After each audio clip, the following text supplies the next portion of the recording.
جا رہے ہیں جن کا نام حضرت سید شاہ ظہور الحق اورنگ آبادی رحمۃ اللہ علیہ۔ آپ سلسلہ نقش بندیہ کے بزرگ گزرے ہیں۔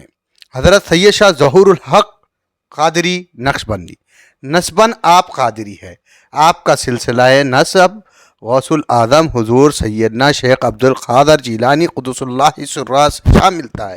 آپ مسلکاً حنفی ہے اور مشرباً نقش بندی کہ آپ حضرت عبداللہ المعروف بشاہ غلام علی نقش بندی دہلوی وصال 1824 سے 1240 مدار واقع دہلی سے بیعت نعمت خلافت رکھتے ہیں، اور حضرت شاہ غلام علی حضرت مظہر جانا شہید رحمۃ اللہ علیہ کے خلیفہ خاص ہے۔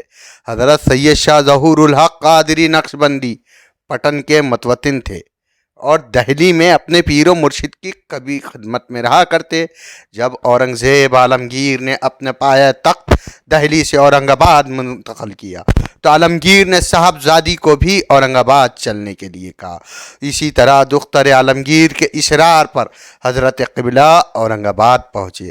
اورنگزیب عالمگیر نے حضرت قبلہ کو بمقام سلطان پور تعلقہ گنگا پور ضلع اورنگ آباد میں جاگیر عطا کی۔ حضرت قبلہ کی 5ویں پشت تک چلتی رہی۔ یہ عطیہ سلطانی سابق حکومت حیدرآباد کی جاگیر کے نظام کے بعد 1960 میں ختم ہوا۔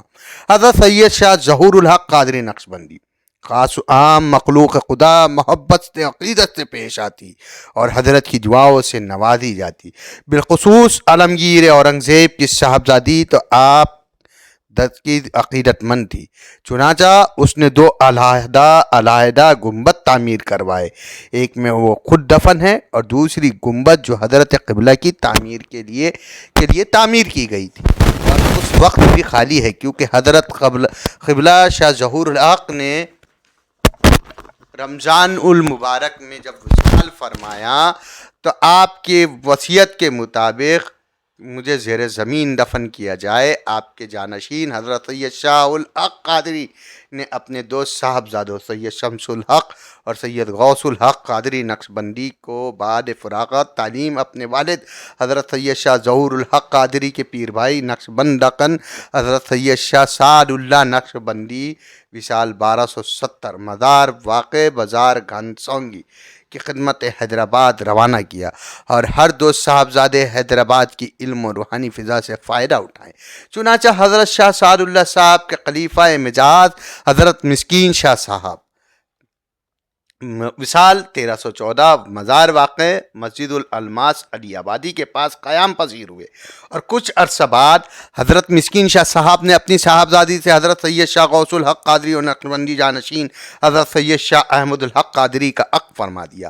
حضرت مسکین شاہ صاحب نے اپنے داماد حضرت سید شاہ غوث الحق قادری کو خرقہ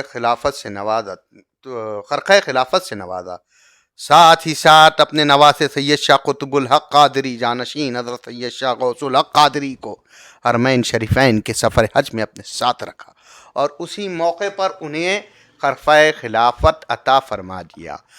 حضرت سید شاہ ظہور الحق قادری کو فرزند حضرت سید شاہ احمد الحق قادری، داماد مسکین شاہ غوث الحق کو سالار جنگ اول کے پاس دفتر پیشی میں بسفارش حضرت مسکین شاہ مامور کر لیا گیا۔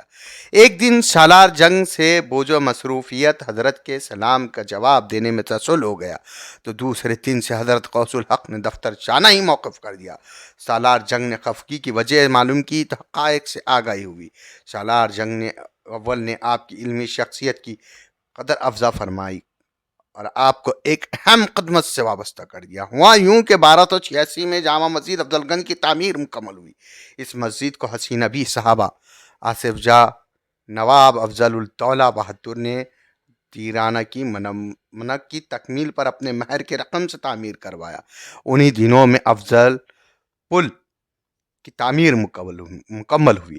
نواب افضل الدولہ کے حکم پر تعمیر کردہ اس پل کے معنی کے لیے افضل گنج میں سواری شاہ نواز ہوئی تو اسی موقع پر موسوی کے اس کانے پر واقع مسجد کی افضل گنج کی خوبصورت تعمیر کو دیکھ کر نواب افضل الدولہ بہادر نے دریافت فرمایا کہ اس عظیم الشان مسجد کو کس نے تعمیر کیا۔ جب یہ بتلایا گیا کہ اعلیٰ حضرت آپ ہی کے محل مبارک نے اس عمارت کو تعمیر کروایا تو فرمان جاری ہوا کہ یہ ہم عمارت ہمارے پل، نیا پل جو نواب افضل الدولہ سے موسوم افضل گنج کا پل کہلاتا تھا، تعمیر ہوئی ہے، اس لیے یہ ہماری ہے، اور اس مسجد پر خرچ ہونے والی پوری رقم محل مبارک کو ادا کر دی جائے۔ چنانچہ اسی رقم سے محل مبارک نے مکہ المکرمہ میں ایک رات تعمیر کروائی۔ نواب افضل الدولہ بہادر جو آصف سادہ نواب میر محبوب علی خان کے والد سابق نواب میر عثمان علی خان کے دادا ہے نے اسی موقع پر سالار جنگ اول کو حکم دیا کہ اس مسجد کے لیے ایک عالم شخصیت کا انتخاب کیا جائے۔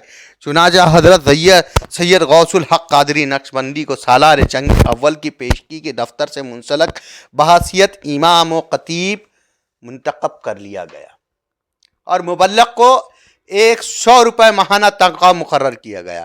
حضرت سید شاہ غوث الحق قادری نقشبندی نے تقریباً 15 سال امامت و خطابت المسجد المعروف سید افضل الگنج میں ادا فرمائی، اور وفات سے مسکین شاہ واقعے میں مدفون ہوئے۔ آپ کے بعد آپ کے فرزند حضرت سید شاہ قطب الحق قادری نقشبندی نے تقریباً 30 سال سے زائد عرصے تک جامع مسجد افضل گنج کے خطیب و امام رہے۔ بعد ازاں مسجد مذکورہ کے امام سوم کی حیثیت سے حضرت سید شاہ ضیاء الحق قادری نقشبندی 31 سال خدمت امامت کی خدمت انجام دی۔ بعد ازاں حضرت حافظ قاری سید شاہ غفور الحق قادری نقشبندی اس مسجد کے چوتھے امام کی حیثیت سے خادم رہے، امام بنے، عاشقان قرآن کی شناخت کے ساتھ خطابت و امام فرائض انجام دیتے رہے۔ مخلوق خدا کو قرآن کے عشق سے سرفراز کیا۔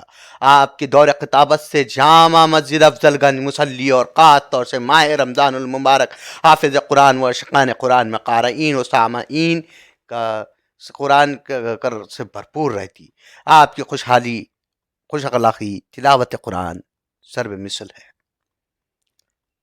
آپ کے زمانے لالچ سے ہی آپ کے فرزندوں میں قاری الحاج سید شاہ انعام الحق قادری نقشبندی جامع مسجد افضل گنج کے 5ویں شاہی امام و خطیب کی حیثیت سے اپنے اجداد کے نقوش و قدم کی ابتدا میں بحمد اللہ پچھلے 20 برسوں سے خدمت و فرائض انجام دینے کی سعادت حاصل کر رہے ہیں۔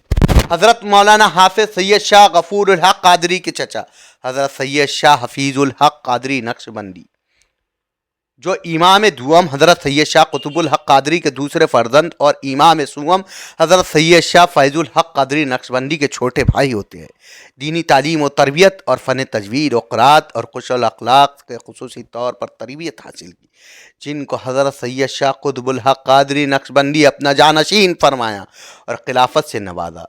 سید شاہ قطب الحق قادری نقشبندی سلسلہ نقشبندیہ میں اجازت و خلافت بھی حاصل اور حضرت نے اپنا جانشین مقرر فرمایا، لیکن بڑے برادر کی موجودگی میں منصب ارشاد کو خلاف ادب سمجھ کر اختیار نہیں فرمایا۔ مزاج میں ادب کوٹ کوٹ کر بھرا تھا، جسمانی ورزش، فن کشتی، فن پنجہ کشی میں مہارت کے باعث نواب معین الدولہ کے مصاحبین میں تھے۔